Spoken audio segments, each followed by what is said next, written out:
So a lot of people ask where you get your exotics such a cheap price, and I get them from B&M.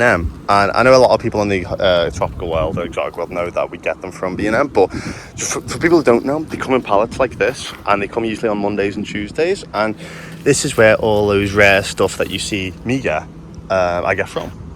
And stuff like the olives and whatnot, the Chamaerops, but also the rostratas, as you can see here, all come from these B&M pallets. So we have some really interesting stuff this year, but yeah, all comes from these pallets every Monday or Tuesday, and it will be all through summer. So yeah, that's where I get my good deals. A lot of this is basically just moving compost and getting it out, but you know, I wish I could spend more time with the plants, but no, there's a lot of good exotic plants, hardy exotics you can get from B&M these days. I think they're trying to compete with like other garden centres, so yeah, I like it here. I wonder if this should be the last hot day of summer. And I know I say that like, oh, it's a bit early to say that, Chris, right? But I mean, it is Northern England. We're not particularly known for our hot summers, so we kind of get them in short bursts. So potentially this could have been the hottest day of the year. It's kind of interesting, right? It's only late June, so we got all summer yet. Looks like it's just about to start raining. Well, it is. I anticipate that this is going to be a very hot year. Found a bit of water, but I do think it's going to be quite hot here. We need to aim.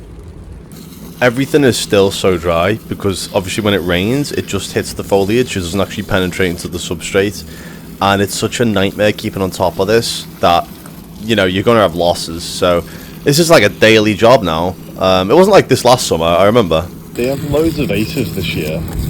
Aces seems to be like one of the most popular things we sell. And they're quite cheap. Like, okay, there's big ones here for 85, but you know, you get some for £12.50, £7.50, £4.50. The only thing is they're so thirsty, especially when it's been really hot like it has been. But hopefully it actually does start raining soon. Well, let's try out. Yeah, hopefully it actually does start thundering. Looks like the rain came.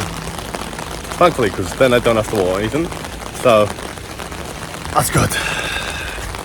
Well, hopefully the rain helps the garden out quite a bit, especially with thunder and lightning. Look at this dahlia; it's so beautiful. I don't think I've had an orange that sort of vivid before.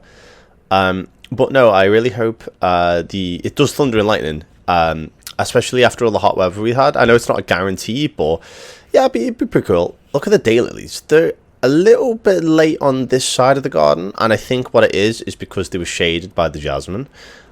Which is not a problem. I don't mind them being slightly delayed, considering the daylilies, and they only last a day anyway. But no, I had some rescued antirrhinums there. My Trachycarpus obviously booming. And this is a nice part of the garden. My eucalyptus, this was newly planted. I got it in only a few weeks ago, actually, and it's doing okay.